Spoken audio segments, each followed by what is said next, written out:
ചിന്നക്കനാലിൽ സർക്കാർ ഭൂമി കയ്യേറി റിസോർട്ട് നിർമ്മിച്ച കേസിൽ ഇഡി അന്വേഷണം ആരംഭിച്ചു. മാത്യു കുഴൽനാടൻ എംഎൽഎയെ ചോദ്യം ചെയ്യുമെന്നാണ് സൂചന. വിജിലൻസ് അന്വേഷണം നടക്കുന്നതിനിടെയാണ് ഇഡിയുടെ ഈ നടപടി. Hima gold and diamonds central junction Nedumkandam. ചിന്നക്കനാലിലെ ഭൂമി ഇടപാട് കേസിൽ മാത്യു കുഴൽനാടനെതിരെ നേരത്തെ Idukki vigilance unit FIR register ചെയ്തിരുന്നു. കേസിലെ 16-ാം പ്രതിയാണ് മാത്യു കുഴൽനാടൻ. കേസിൽ ആകെ 21 പ്രതികളാണ് ഉള്ളത്. ക്രമക്കേടുണ്ടെന്ന് അറിഞ്ഞിട്ടും മാത്യു കുഴൽനാടൻ ഭൂമി വാങ്ങിയെന്നായിരുന്നു വിജിലൻസ് എഫ്ഐആറിൽ പറഞ്ഞിട്ടുള്ളത്.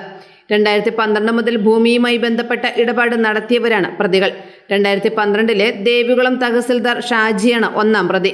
ഇടുക്കി ചിന്നക്കനാലിലെ കപ്പിത്താൻ റിസോർട്ട് പ്രവർത്തിക്കുന്ന മാത്യു കുഴൽനാടന്റെ ഭൂമിയുമായി ബന്ധപ്പെട്ട് വിജിലൻസ് നടത്തിയ അന്വേഷണത്തിൽ സർക്കാർ പുറമ്പോക്ക് ഭൂമിയടക്കം കയ്യേറി റിസോർട്ട് നിർമ്മിച്ചു എന്ന് കണ്ടെത്തുകയും തുടർന്ന് റവന്യൂ വകുപ്പ് കേസ് എടുക്കുകയും ചെയ്തിരുന്നു. ഇതിന്റെ നടപടികൾ തുടർന്നു വരുന്നതിനിടയിലാണ് കുഴൽനാടനെതിരെ വിജിലൻസ് എഫ്ഐആർ രജിസ്റ്റർ ചെയ്തത്. ക്രമക്കേട് നടന്നിട്ടുണ്ടെന്ന് അറിഞ്ഞിട്ടും ഭൂമി ഇടപാട് നടത്തി എന്നുള്ളതായിരുന്നു അന്ന് വിജിലൻസിന്റെ കണ്ടെത്തൽ. AM news network, Rajakkad. ഹൈറേഞ്ചിന്റെ വാണിജ്യ തലസ്ഥാനത്ത് പാരമ്പര്യത്തിന്റെയും വിശ്വസ്തതയുടെയും പകരം വയ്ക്കാനാകാത്ത പരിശുദ്ധിയുമായി Hima gold and diamonds central junction Nedumkandam.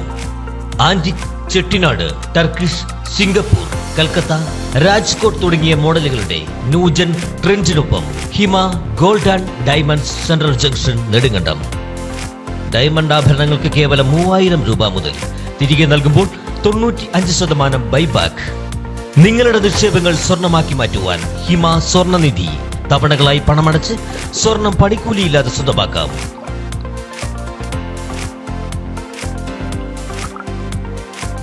Hima gold and diamonds central junction Nedumkandam.